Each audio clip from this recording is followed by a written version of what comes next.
Hello friends, I'm Abby and today I will be giving you my 10 contemporary romance novel recommendations. I have always really loved romance novels, but in the past year I have really been reading some amazing ones. I'm getting much better at figuring out what I love in them and what makes me want to pick a romance novel up. And I have 10 books to share with you today that I think are fantastic romance novel recommendations. The first one that I want to talk about is a favorite here on BookTube. It will not be a super shocker to anybody who watches lots of BookTube videos, but that is The Hating Game by Sally Thorne. This is kind of known as the quintessential enemies to lovers romance, and I agree. I think that it is fantastic and a wonderful representation of that romance trope.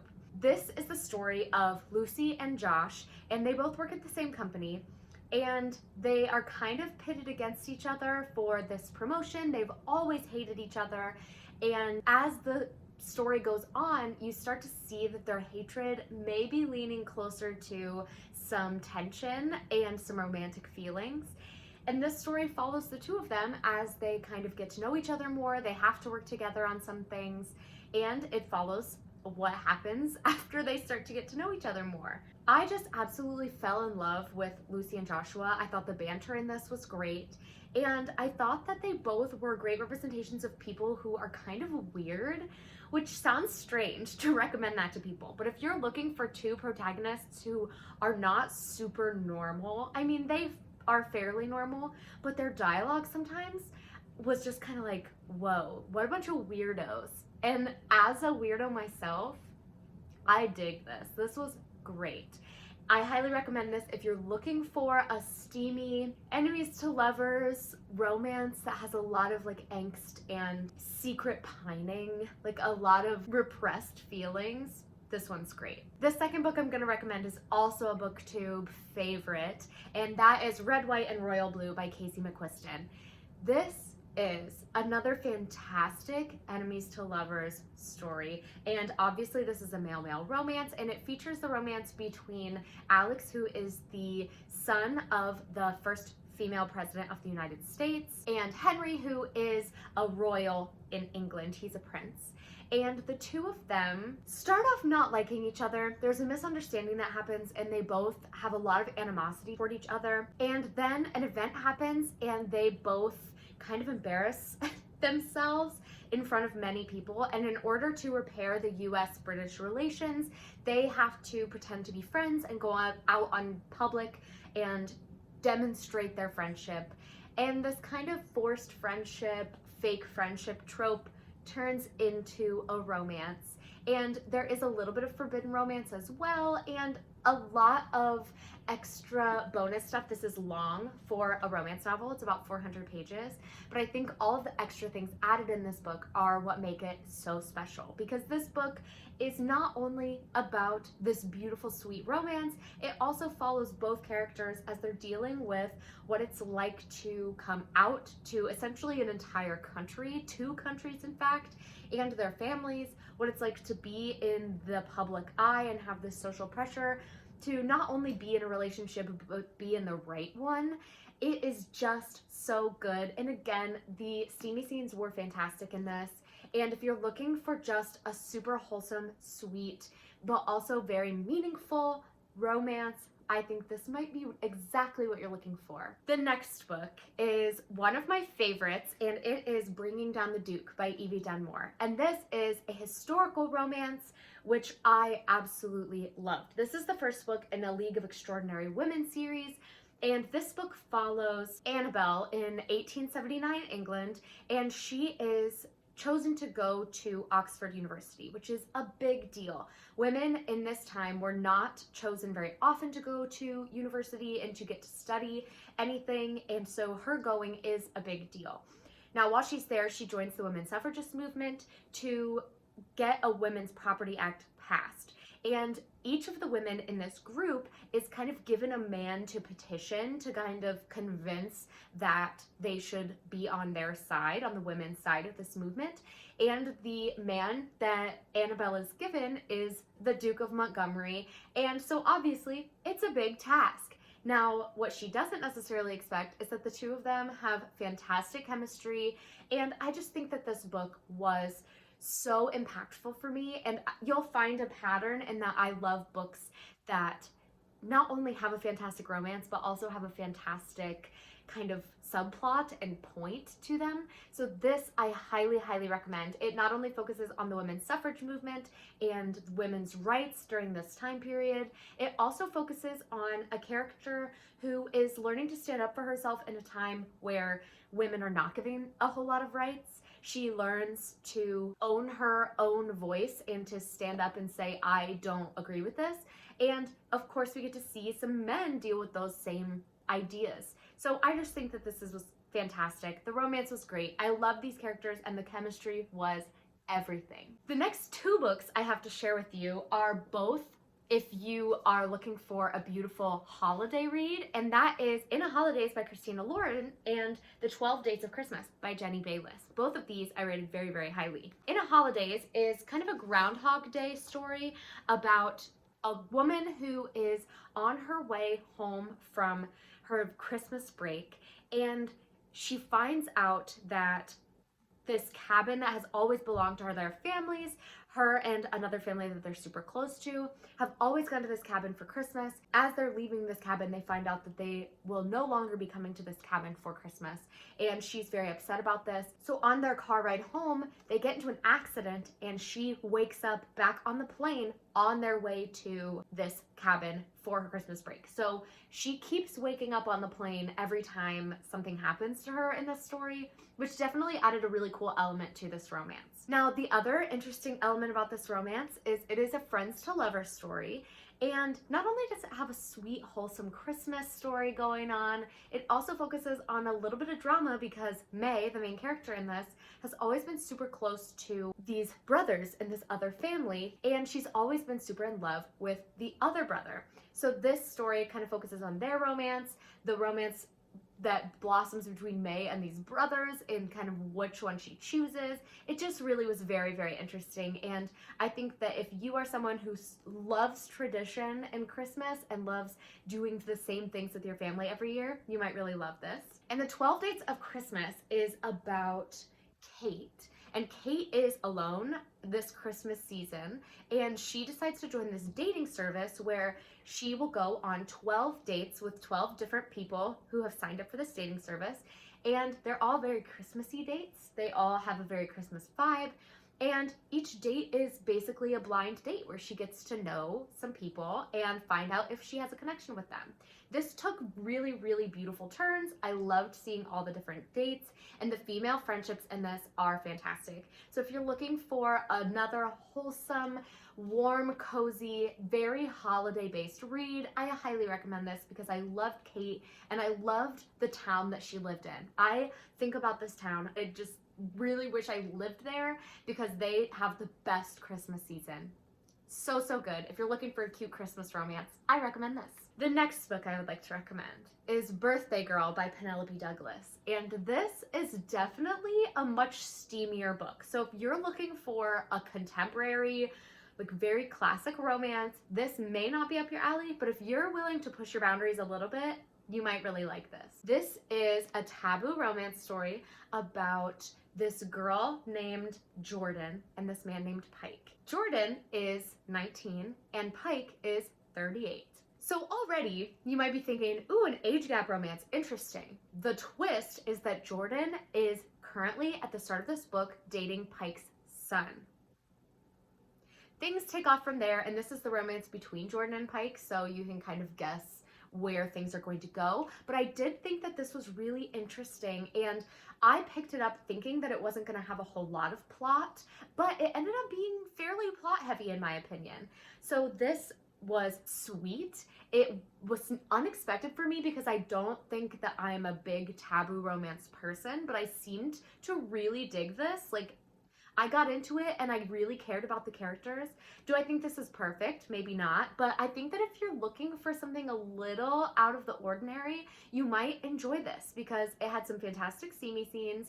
It had a really great tense romance at its center, which of course you could probably tell based on the synopsis of the book how tense it can be.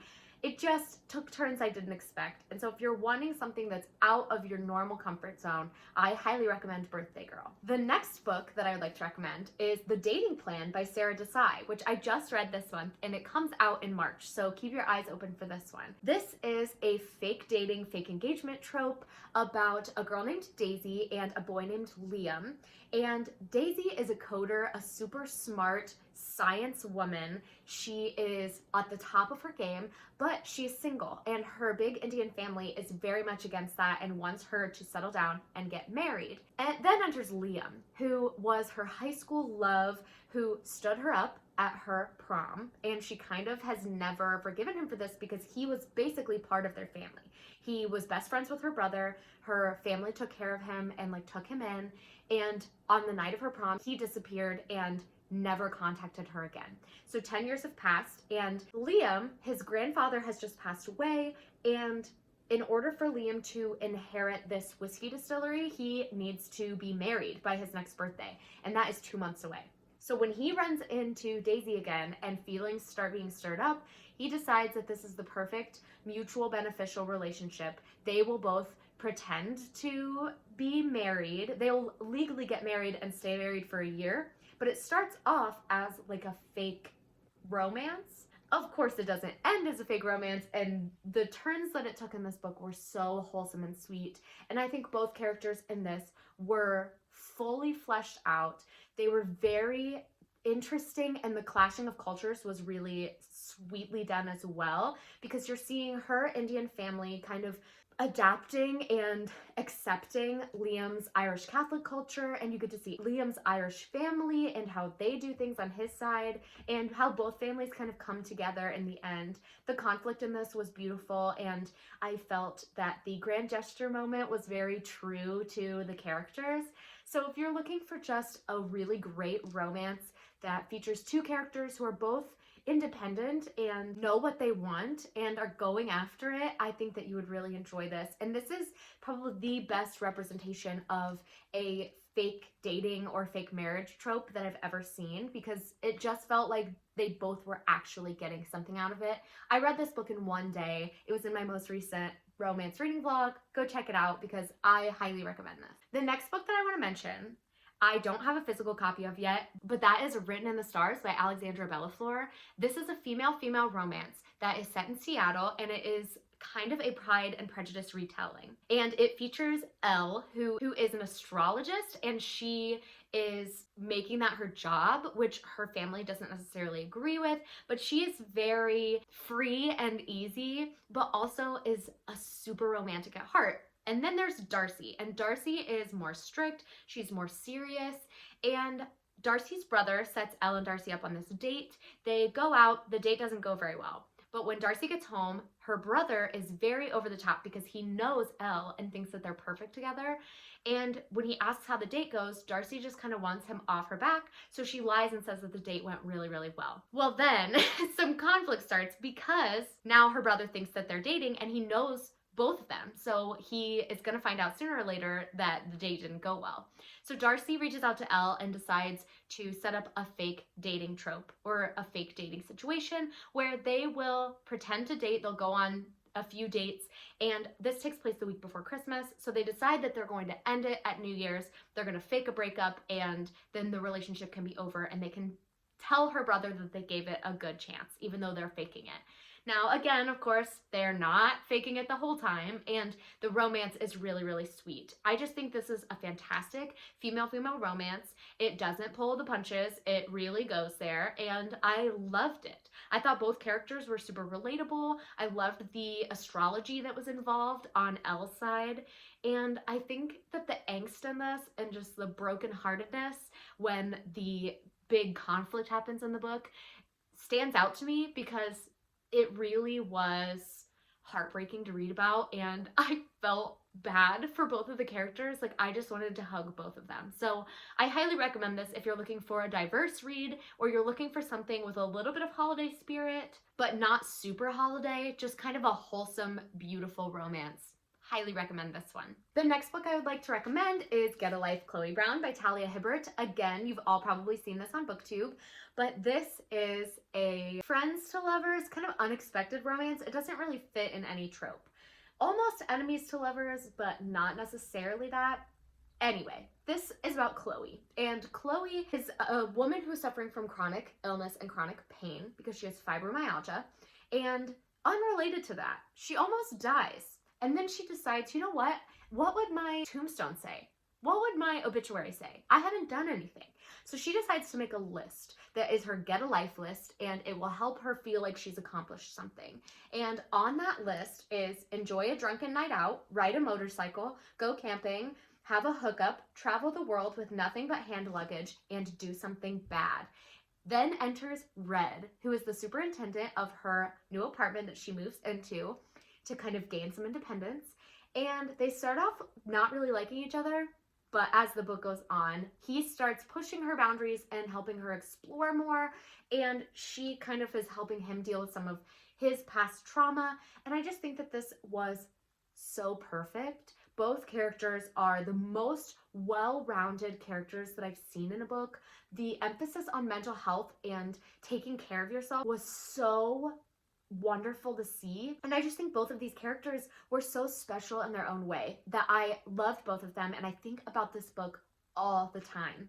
Red is just a big fluffy cinnamon roll, and Chloe is this sassy, like very smart aleck woman who is the boss of her own life and is afraid to ask for help, and Red is just there. She doesn't even have to ask. That romance is everything. And this is another one where I feel like the conflict and the grand gesture are both exactly what the characters would do. It is not far-fetched at all that they would do those things, or that the fight that they had and the way they make up would happen the way that it did. Because sometimes it feels a little contrived in romance novels. I think this is the perfect example of it feeling exactly within the character's realm of what they would do.